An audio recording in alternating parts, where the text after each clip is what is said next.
이 창세기 38장에는 유다에 관한 이야기가 나옵니다. 12형제 중에서 앞으로 이제 유다와 요셉이 가장 중요한 역할을 맡습니다. 유다는 그 예수님의 조상이 되고 요셉은 사실상 그 장자권을 이어받는 그러한 두 중요한 야곱의 아들들에 관한 이야기인데, 특별히 38장은 오늘날 우리가 이 도덕 기준이나 가치관으로 볼 때 상당히 좀 우리가 그 성경에 기록된 이 이야기가 굉장히 어색하게 또 좀 업소드한 어떻게 우리 생각에는 도무지 어떻게 이런 일이 있을 수 있을까 하는 그런 거지만은, 그러나 우리가 당시에 그 사람들의 문화나 전통을 어느 정도 참작을 해야 합니다. 이 성경 모든 역사는 실제 산 그 당시 사람들을 통해서 하나님이 이루어진 거기 때문에, 그때 그 사람들 사이에서는 그렇게 이게 아주 우리가 생각하는 것처럼 어색한 그런 일은 아닌 거예요. 그 후에 유다가 자기 형제께서 내려가서 아둘람 사람 히라에게로 나아가니라. 아마 유다가 이제 형제들로부터 이게 떠나서, 아둘람이라는 것은 헤브론에서 북서쪽으로 한 24km 떨어져 있는 곳입니다. 그러니까 예루살렘에서부터는 남서쪽에 있는 도시입니다. 나중에 다윗이 그 피란 다녔던 그러한 것으로도 유명하죠. 이 굴들이 많이 있는 그런 곳입니다. 유다가 거기서 가나안 사람 수아라는 자의 딸을 보고 그를 처해 동침하니 가나안 사람의 딸과 결혼을 했습니다. 그래서 여기에서 왜 이 야곱의 아들들이, 이스라엘의 선조들이 애굽으로 가야만 하는가 하는 그런 그 출애굽의 그러니까 애굽으로 들어가는 그 필연성이 좀 나타나 있습니다. 왜냐하면 가나안 사람들하고 다 결혼을 하게 됩니다. 처음에 아브라함이 그 이삭을 위해서 리브가를 자기의 그 종족 중에서 구해주었고, 그 다음에 야곱이 또 하란에 가서 역시 자기의 친족 중에서 결혼을 했습니다. 그러나 그 이후부터 야곱의 자녀들은 대부분이 다 이방인들하고 결혼을 하게 됩니다. 그래서 이런 일들이 앞으로 더 일어나면은 완전히 이제 그 이스라엘인의 영적인 그런 그 아이덴티티가 상실하게 됩니다. 그래서 하나님께서는 이제 때가 왔구나, 이 이스라엘 사람들을 이 족장들을 여기에 그냥 두어서는 안 되겠다 하는 그러한 그 애굽으로 가야 한 그 필연성이 여기에서도 나타나고 있습니다. 가나안 사람과 동침했다 이랬습니다. 그가 잉태하여 아들을 낳음에 유다가 그 이름을 엘이라 하니라. 이 엘 하는 것은 감시하는 자라 하는 그런 뜻이에요. 또 잉태하여 아들을 낳고 이름을 오난, 오난이라는 것은 힘이라는 뜻이에요. 오난. 그가 또다시 아들을 낳고 이름을 셀라라 하니, 그가 셀라를 낳을 때 유다는 그 집에 있었더라.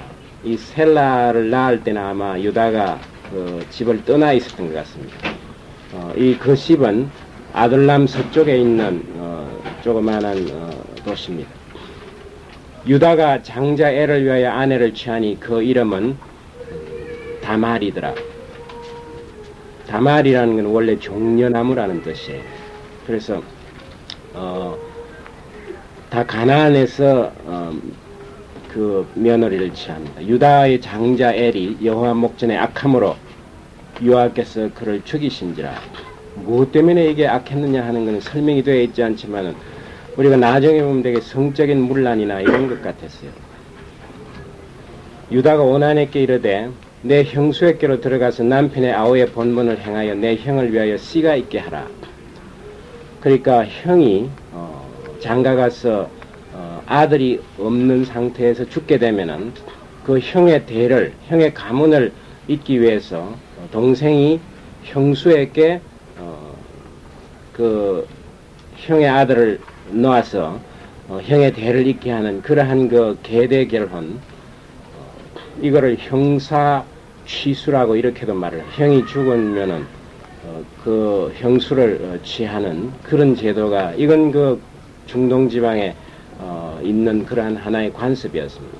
이것처럼 그 가문의 혈통을 이어나간다는 것이 굉장히 중요한 그런 생각을 가졌습니다.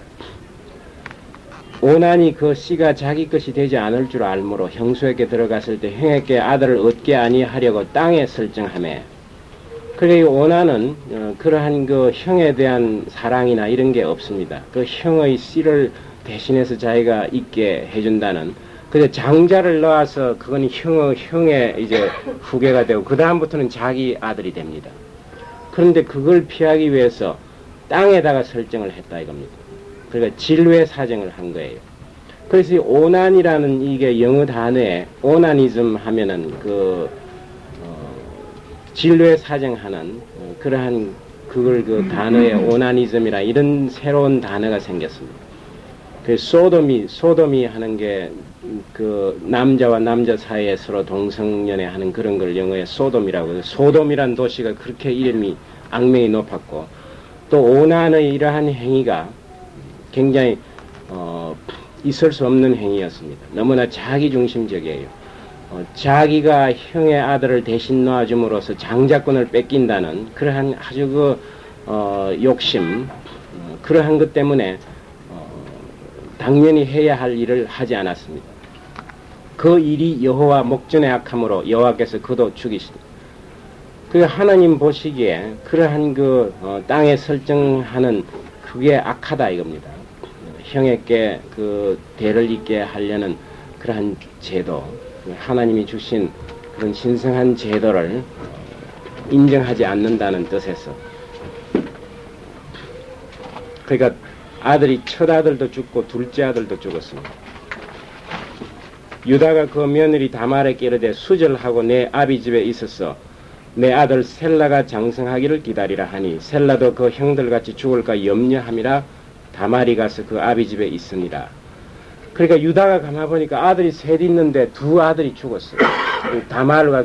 첫 아들은 다말과 결혼해서 죽어버리고, 둘째 아들은 형의 대를 잇기 위해서 이제 오난이 또 이제 형수와 동침을 하게 했지만은 결국 하나님이 땅에 설정한 그 일이 악함으로 이 오난도 죽었습니다. 그러니까 이제 셋째 아들 하나가 남았는데, 유다가 생각하기로는 이 셋째 아들도 또 다말과 동침하면은 아마 죽을지도 모른다 하는 그런 그 두려움이 있었습니다.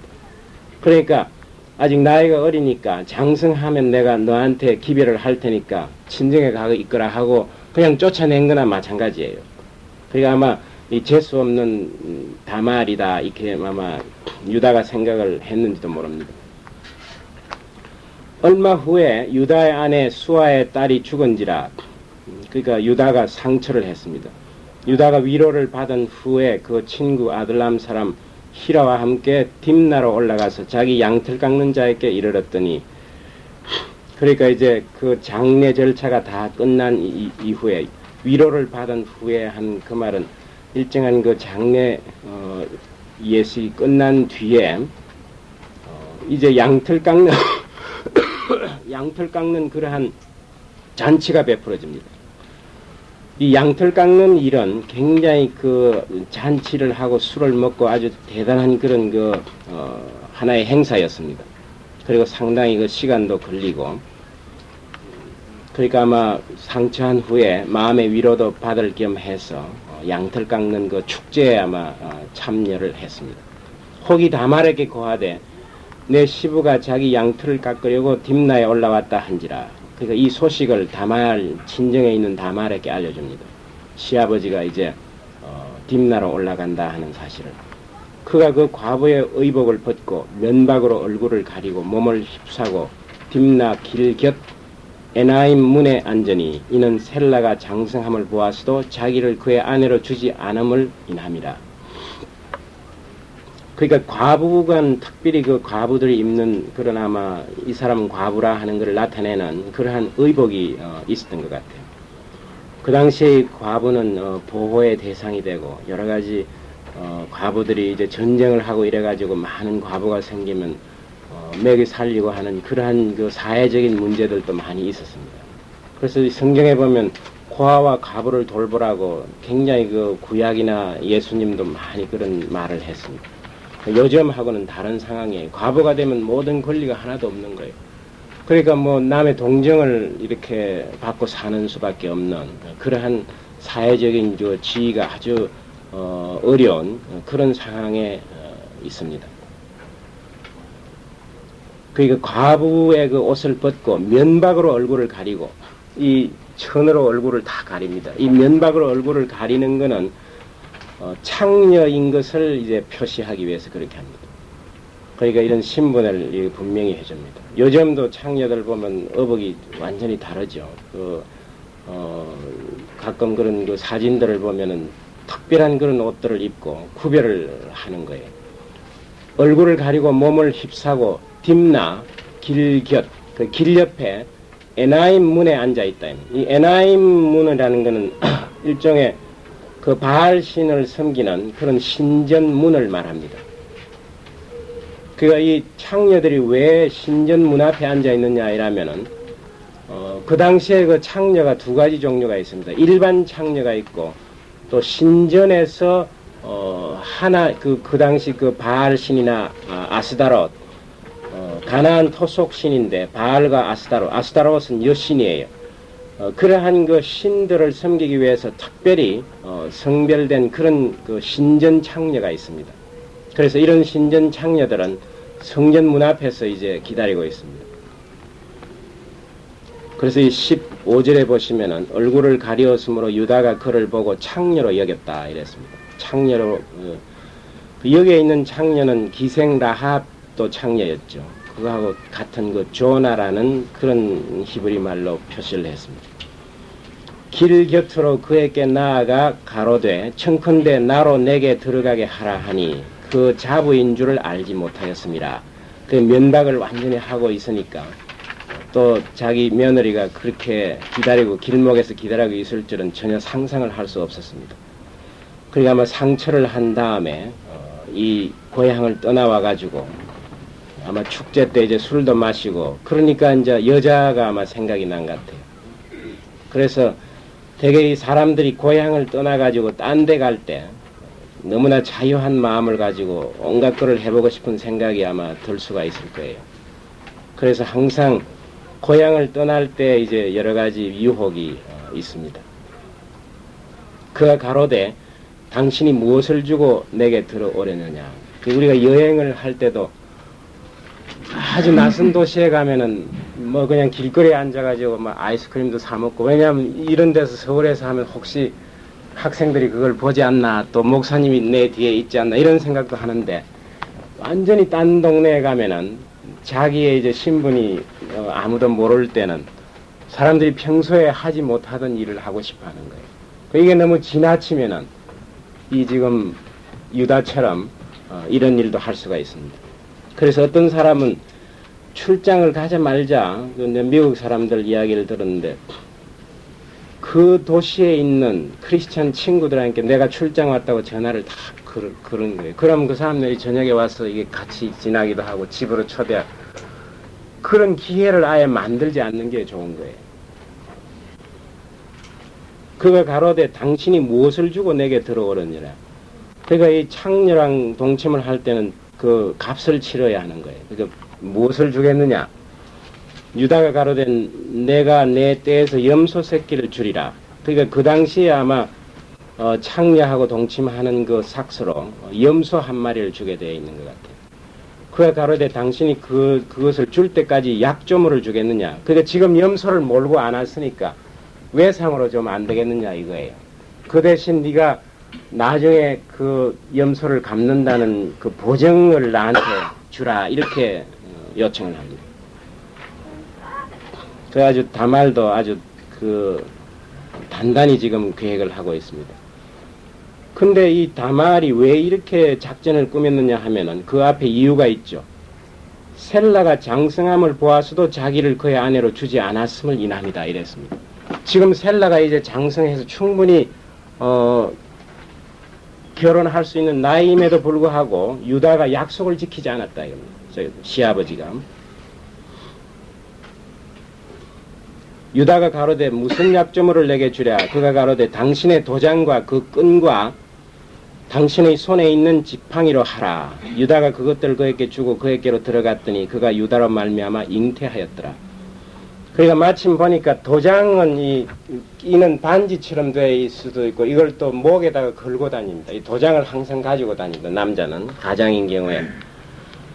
그래서 그 도장을 끼는 끈하고 그 다음에 지팡이도 이게 굉장히 퍼스널한 거예요. 사람들이 그 자기가 갖고 있는 지팡이가 다 다릅니다. 그 자기가 좋아하는 어떤 그런 그 조각 같은 것도 해놓고. 그래서 도장하고 이 지팡이는 유다로 볼 때는 가장 퍼스널한 이걸 갖고 있는 것은 바로 유다다. 누구든지 유다를 그 아이덴티파이 할 수 있는 그러한 중요한 증거물이 되는 그 두 가지를 두고 그러니까 그가 일어나 그래서 유다로 말미암아 잉태하였더라. 그가 일어나 떠나가서 면박을 벗고 과부의 의복을 도로 입으니라. 그러니까 원래 이 창녀가 아니에요. 그건 순전히 시아버지를 유혹해가지고 자기의 그 아들 셀라로부터 그 후계를 이을 그러한 아들을 얻지 못함을 인해서 시아버지로부터 그 자기의 그 그러니까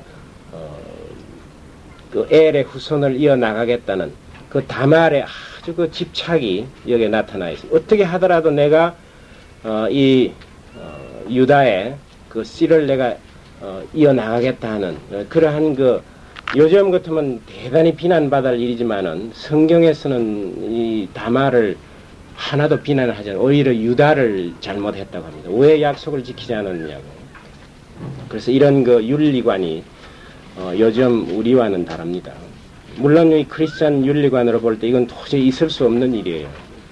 근친상간 이런 일은 뭐 정말 그 벌을 받아야 하는 그러한 일입니다. 나중에 또 모세가 그 율법으로 이런 일을 금하고 있습니다. 이럴 때는 그냥 돌로 쳐 죽이게 되어 있습니다. 근친상간을 할 때.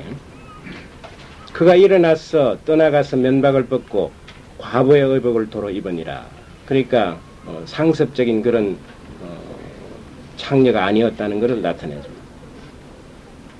사실 이 유다는 아무리 그 유혹이 크지만은 그렇게 자기에게 중요한 그런 물건을 맡기고 이런 그 창녀와 동침할 생각을 했다는 건 이 유다의 도덕성이 굉장히 문제가 되는 거예요. 그렇죠. 이게 굉장히 소중한 거예요. 인감 도장하고 이런 걸 다 맡기고 그렇게 한다는 거는 도무지 상상할 수 없는 일이에요. 아마 요즘 같으면 크레딧 카드하고 이런 거 다 중요한 걸 맡기고 정말 그 아주 유다의 그 생각이 어때서 이런 생각까지 하게 그걸 볼 때 이 야곱의 아들들의 그 도덕성들이 참 이제 파괴되었다는 걸 알 수 있죠. 이런 상태 가지고는 도저히 가나안 땅에 그대로 두면은 완전히 이제 그 가나안 원주민들하고 동일한 그런 이제 윤리적인 사실 가나안 사람들은 이 특별히 그 성전에 있는 그 창녀들이 왜 성전에 있느냐 하면은 가나안 그 바알 신을 섬기는 사람 바알하고 아스토롯 그러니까 아스토롯은 그 여신인데 이 여신들하고 바알이 풍요의 신입니다. 비를 주게 하고 곡식을 많이 생산하게 하는 그런 그 fertility god이에요.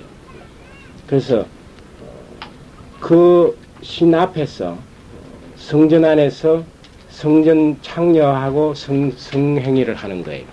그러면 신들이 그걸 가마보고 자기네들도 흥분해가지고 많은 그런 그 열매를 맺게 하는 그런 걸 유도하기 위해서 이런 그 성전 창녀들을 둔 거예요. 그러니까 성적인 그런 행위를 인해서 생산을 하게 되는 거죠. 그러니까 그 신 앞에서 그런 걸 행함으로써 신이 유혹을 받아서 많은 곡식이나 이 풍성함을 생산해내게 하는 그런 걸 유도하는 뜻에서 이 성전 안에서 성행위를 하는 그런 그 신을 섬겼습니다. 거의 뭐 그 문란함이라는 건 할 수 없겠죠. 성전 안에서 그런 일을 하니까. 그러니까 이 야곱의 그 자녀들이 전부 가나안 땅의 그러한 행위에 윤리적으로 타락했다 하는 것을 나타냅니다. 유다가 그 친구 아들람 사람의 손에 부탁하여 염소 새끼를 보내고 그 여인의 손에서 약조물을 찾으려 하였으나 그가 그 여인을 찾지 못한지라. 그러니까 아마 이제 미안하니까 다른 사람을 보내가지고 이걸 갖다 주고 염소를 한 마리 갖다 주고 그걸 찾아오느라 이랬는데 아무리 찾아도 그게 없습니다. 그가 그곳 사람에게 물어 가로되 길 곁 에나임에 있던 창녀가 어디 있느냐. 그들이 가로되 여기는 창녀가 없느니라. 여기 원래 창녀들이 있는 곳이 아니라 이렇게 말을 합니다. 그가 유다에게 돌아와 가로되 내가 그를 찾지 못하고 그곳 사람도 이러기를 여기는 창녀가 없다 하더라. 유다가 가로되 그로 그것을 가지게 두라. 우리가 부끄러움을 당할까 하노라. 내가 이 염소 새끼를 보내었으나 그대가 그를 찾지 못하였느니라. 이 유다의 그 하나님에 대한 그런 그 관계를 나타냅니다. 오로지 사람의 눈이 부끄러울 뿐이지 하나님에 대해서 전혀 어떤 그 회개나 부끄러움이 없는 걸 나타냅니다. 내가 할 일을 다 했다 이거예요. 내가 거짓말 하지 않았다 이거예요. 염소를 보냈는데 못 찾았으니 그만이다 이거. 혹시 우리가 이걸 더 크게 확대해가지고 막 찾다가는 오히려 우리가 수치를 당할 것 같으니까 그 세상 사람들의 눈이 두려우니까 하나님에 대한 어떤 그런 두려움, 하나님에 대한 범죄는 전혀 생각지 못합니다. 석 달쯤 후에 혹이 유다에게 고하여 가로되 내 며느리 다말이 행음하였고 그 행음함을 인하여 잉태하였느니라. 유다가 가로되 그를 끌어내어 불사르라. 그 다음에 이제 소문이 들려옵니다. 다말이 잉태했다. 그게 아주 행음했다 이거예요. 그래서 잉태했으니까 이런 걸 이제 시아버지한테 누가 알려주었습니다. 그러니까 시아버지는 가장은 그 집안 안에 일어나는 모든 그 일들에 대해서 벌을 내릴 수 있습니다. 죽일 수도 있고 이렇게 하죠. 그러니까 유다가 불사르라 이랬습니다. 이 불사르라는 거는 상당한 조금 심한 거. 이럴 때는 돌로 쳐 죽이거나 이렇게 하는데 불사르라 이렇게 명령을 했습니다. 불사를 때는 나중에 그 모세 레위기에 보면 특별히 불사를 때는 어떻게 하느냐면 엄마하고 딸을 다 근친상간할 이럴 때는 불에 태워 죽이라 이렇게 되어 있습니다. 그냥 보통 했을 때는 돌로 쳐 죽이게 되어 있습니다. 그런데 유다는 자기의 어떤 잘못을 전혀 생각지 못하고 며느리, 자기가 며느리에 대한 약속을 지키지 않았다는 이런 사실을 전혀 깨닫지 못하고 아주 며느리를 혹독하게 이 기회에 죽여버리면 좋겠다 이렇게 생각하는 거예요. 왜냐하면 며느리가 이 셀라하고 또 자기 막내 하나 남은 아들하고 다시 결혼해가지고 또 이 아들이 죽으면 어떻게 하나 하는 불안감이 있었는데 잘 됐구나 이때 이제 죽여 없애버리자 이런 생각을 하게 되는 겁니다. 여인이 끌려 나갈 때 보내어 시부에게 이르되 이 물건 임자로 말미암아 잉태하였나이다. 그러니까 이제 내가 이 물건 가진 사람 주인 때문에 잉태를 했습니다. 이렇게 이제 보여주는 겁니다. 청컨대 보소서 이 도장과 그 끈과 지팡이가 누구시니까 한지라. 유다가 그것들을 알아보고 가로되 그는 나보다 옳도다. 이때 이제 유다가 해결을 합니다. 자기의 잘못을 깨닫게 됩니다. 내가 그를 내 아들 셀라에게 주지 아니하였음이로다. 그래서 비로소 약속을 지키지 않았다는 사실을 깨닫습니다. 하고 다시는 그를 가까이 하지 아니하였더라. 이게 참 중요합니다. 우리가 어떤 그 죄를 범하면은 반복하기가 참 쉽습니다. 무슨 죄든지 처음에 한 번 죄를 짓는 것은 상당히 어려워요. 그러나 한 번 죄를 지으면 그 다음에는 습관적으로 반복하는데 유다는 다시는 가까이 하지 않았다 이겁니다. 그 유혹을 뿌리치는 제일 좋은 방법은 유혹으로부터 달아나는 수밖에 없습니다. 옆에다가 유혹을 두고 유혹에 넘어가지 않는다는 것은 굉장히 어려운 일이에요. 사람으로서는 거의 불가능한 일입니다. 그래서 어떤 문필가는 유혹에 이기는 가장 좋은 확실한 방법은 유혹에 지는 것이다. 이렇게 말했습니다. 그만큼 우리가 유혹에 감당할 수가 없습니다. 그래서 이때 이제 유다는 자기의 잘못을 깨닫고 반성을 하게 됩니다. 양심의 가책을 받고 다시는 죄를 반복하지 않게 됩니다. 임산하에 보니 상태라. 그러니까 지금 이제 아기가 낳을 때쯤 되어서 이제 보니까 쌍둥이더라 이겁니다.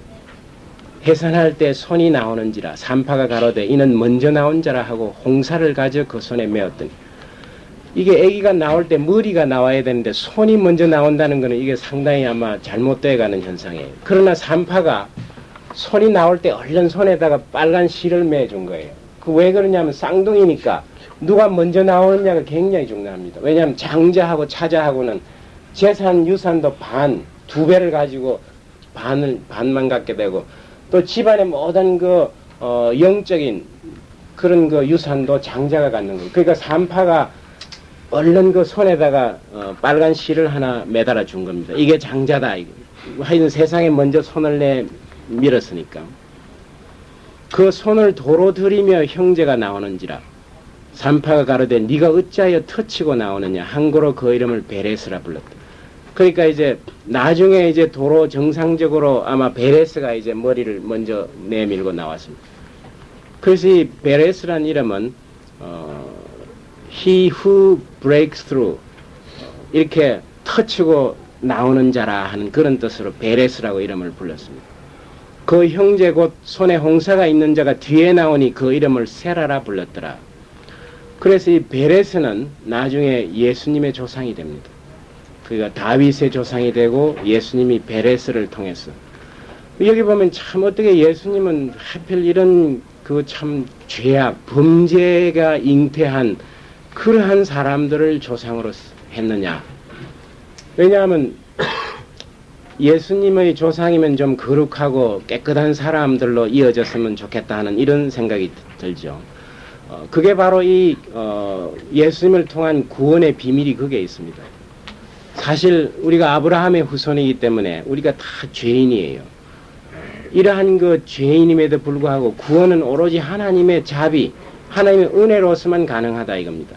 우리 인간적인 생각으로는 도저히 이런 사람을 예수님의 족보로 끼워서는 안 되겠는데, 그러나 예수님의 족보 가운데는 기생 라합도 있고, 정말 창녀였죠 라합은. 그리고 이방인들이 있습니다. 다말도 지금 그런 이방 가나안 여자였고 라합도 그랬죠. 루스는 모압 여자였습니다. 루스. 그리고 바세바, 다윗이 간음해서 그 자기 장군의 부인이죠. 그 바세바는 헷족 속의 여자였습니다.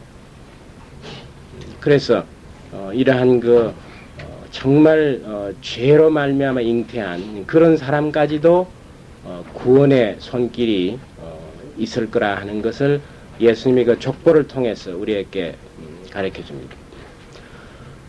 잠언 6장 32절 33절을 한번 찾아보겠습니다.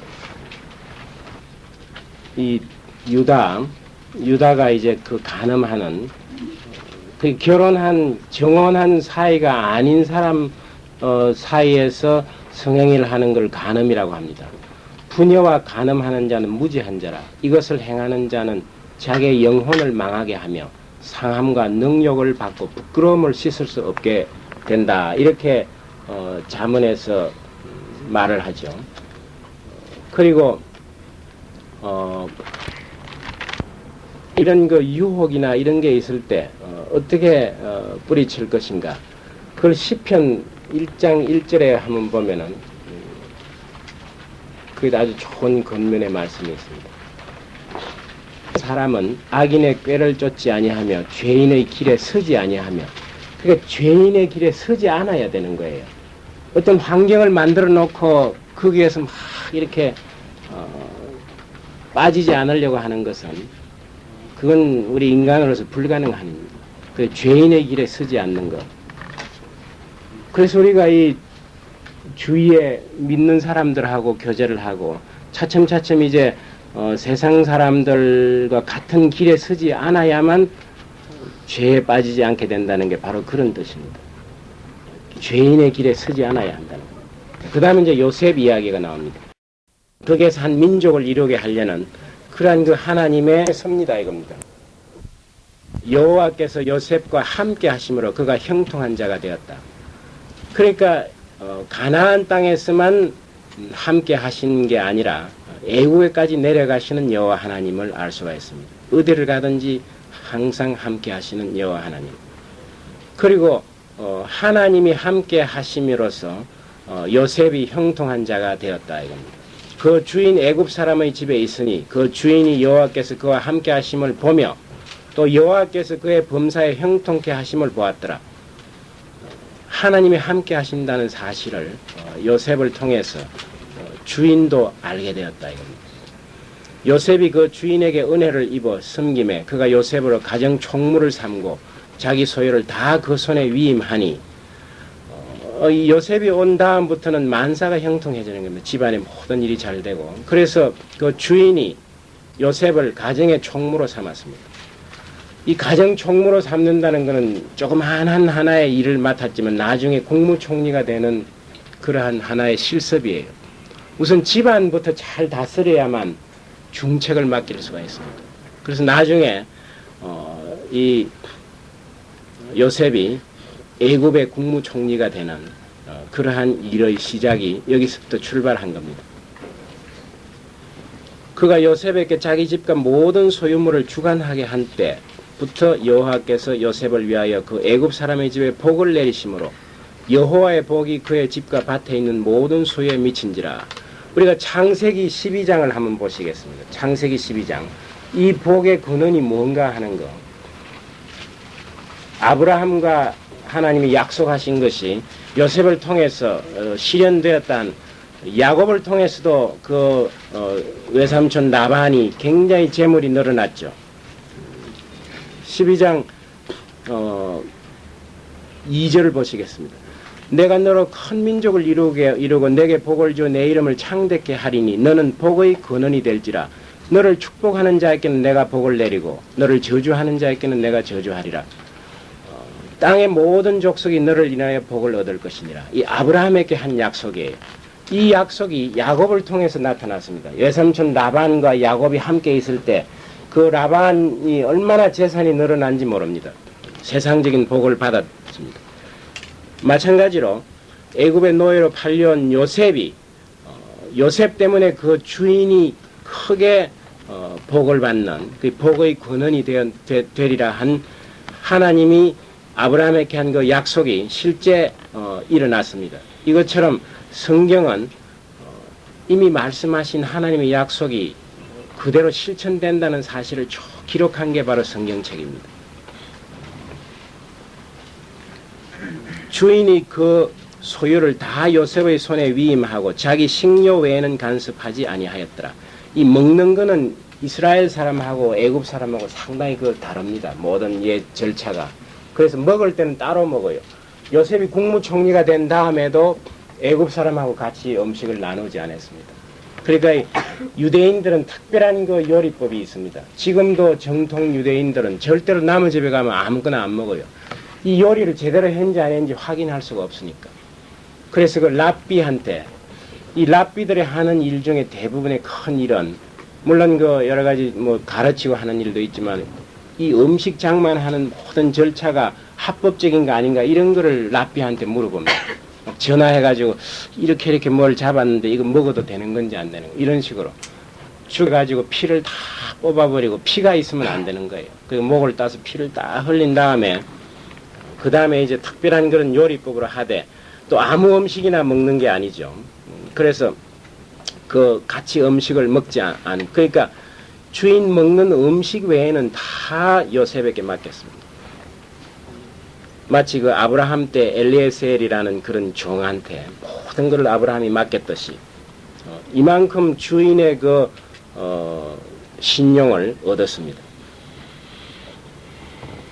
요셉은 용모가 준수하고 아담하였더라. 요셉의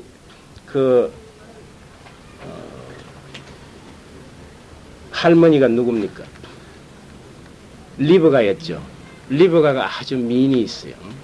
그 다음에 또 요셉의 어머니는 라헬이었어요. 라헬도 아주 미인이었습니다. 그 요셉도 아주 준수하고 아담하였더라. 그 후에 그 주인의 처가 요셉에게 눈짓하다가 동침하기를 청하니 처음부터 동침하자고 하지 않았습니다. 처음에는 눈짓을 하고 이제 이렇게 유혹을 한 거예요. 이 유혹이라는 게 아주 사소한 일부터 시작이 됩니다. 요셉이 거절하며 자기 주인의 처에게 이르되 나의 주인이 가중 재반 소유를 간섭지 아니하고 다 내 손에 위임하였으니 이 집에는 나보다 큰 이가 없으며 주인이 아무것도 내게 금하지 아니하였어도 금한 것은 당신뿐이니 당신은 자기 아내임이라. 그런즉 내가 어찌 이 큰 악을 행하여 하나님께 덕지하리이까. 여기에 이제 요셉의 아주 그 참 믿음이 나타납니다. 이 장면에서 우리는 예수님이 광야에서 사탄의 유혹을 받을 때 그걸 이긴 그런 그 예수님의 일도 기억이 됩니다. 사실 이때 요셉의 나이가 한 27세쯤 됐습니다. 앞으로 3년 후에 국무총리가 되는데 그때가 30세니까 27세의 그런 그 청년으로서 그 주인이 이제 유혹을 합니다. 요셉이 유혹한 게 아니라 보통 같으면 아마 요셉이 아니었으면 남자가 먼저 유혹을 할 수도 있는 그런 처지입니다. 왜냐하면 항상 그 주인은 궁중에 가서 왕의 시중을 들고 낮에는 집이 비어 있는 거예요. 거기다가 또 보디발이 이 왕과 굉장히 가까운 그런 신하이기 때문에 되게 환관일 가능성도 많습니다. 보디발이. 그러니까 요셉이 말이지, 이 여자가 젊은 여자가 참 환관하고 이렇게 살면서 얼마나 어려움이 있겠는가, 내가 좀 도와주지 하는 그런 계산도 아마 잘못해가지고 할 수도 있는 거예요. 우리가 세상적으로 생각하면. 그러니까 요셉이 굉장히 그런 그 여러 가지 유혹에 넘어갈 그런 가능성이 있었음에도 불구하고 거절하는 거예요. 내 주인이 나를 믿고 모든 것을 다 맡겼다 이겁니다. 당신 그 아내를 제외한 모든 것은 내가 임의대로 할 수 있게 맡겼는데, 그러니까 이 주인에 대한 책임을 요셉이 생각하면서 그보다 더 큰 것은 이 큰 악을 행하여 하나님께 덕지하리이까. 세상 사람들이 아무도 모르지만 하나님이 보고 있다 하는 사실을 요셉은 기억하는 거예요. 이게 바로 신전의식. 내가 무엇에 어디 가서 무엇을 하든지 하나님은 항상 나를 내려다보고 있다 하는 이 생각을 가요. 유다하고는 정반대죠. 유다는 그냥 그 유혹에 넘어가서 그런 음행을 했는데, 요셉은 정말 기회가 아주 좋은 그러한 경우를 당했지만은 두 가지 이유.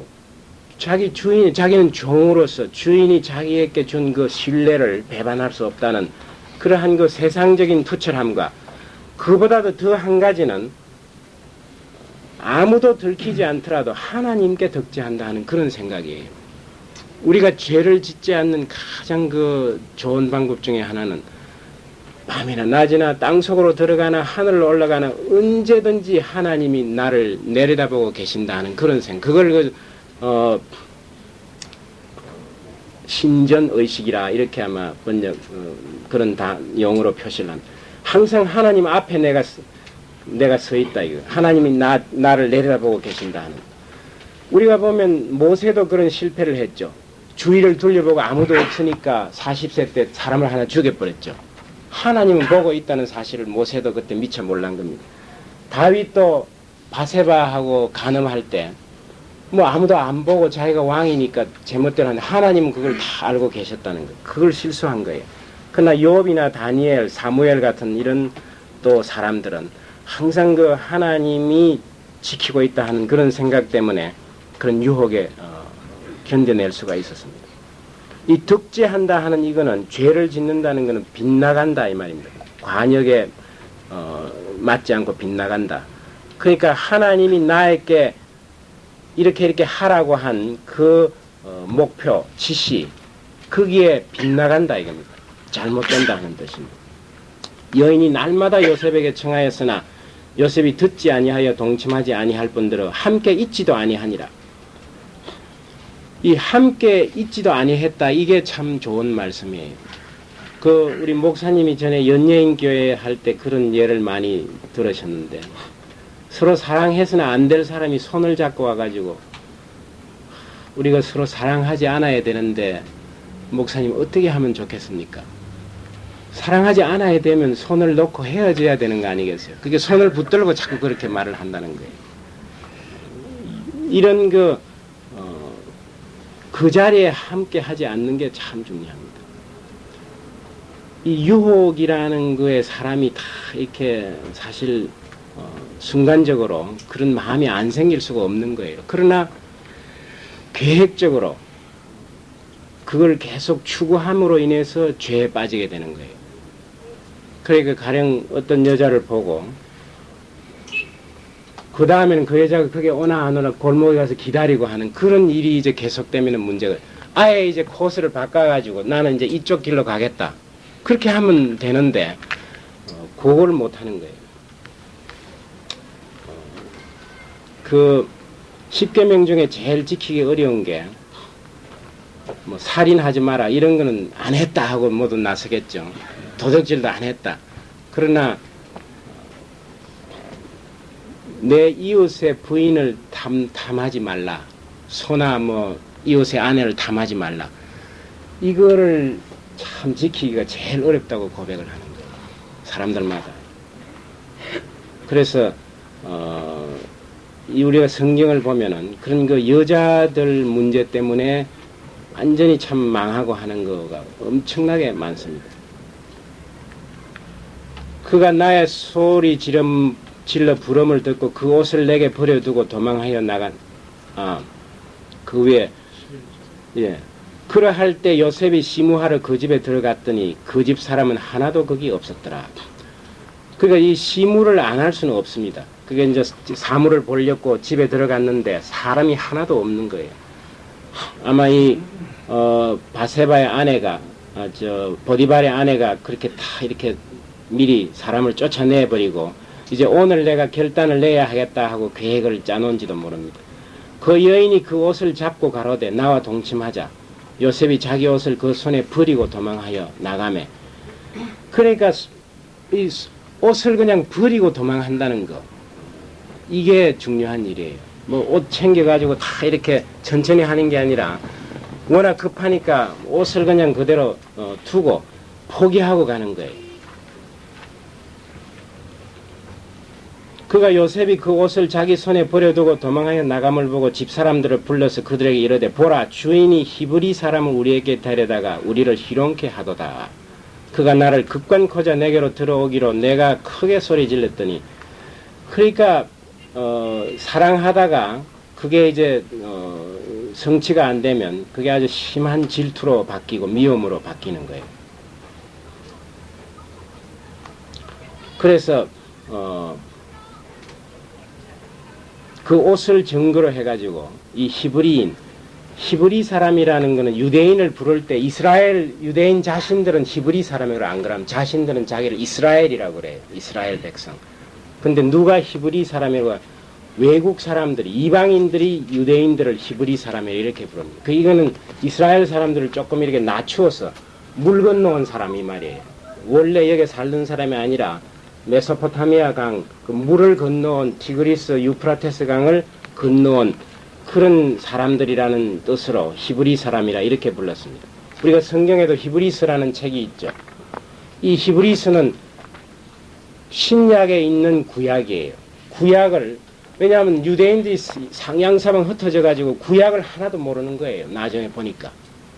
그러니까 이 구약을 다 읽으라 하니까 아무도 안 읽으니까 아주 요약해가지고 이렇게 한 책이 그게 히브리서예요.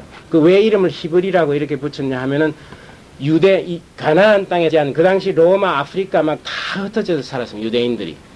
그런 사람들을 위한 구약이 바로 히브리서예요. 그래서 여러분들도 구약을 다 읽기가 너무 지루하시면은 우선 히브리서를 한번 잘 읽어보시면은 그 이스라엘 백성들의 역사를 요약할 수가 있습니다.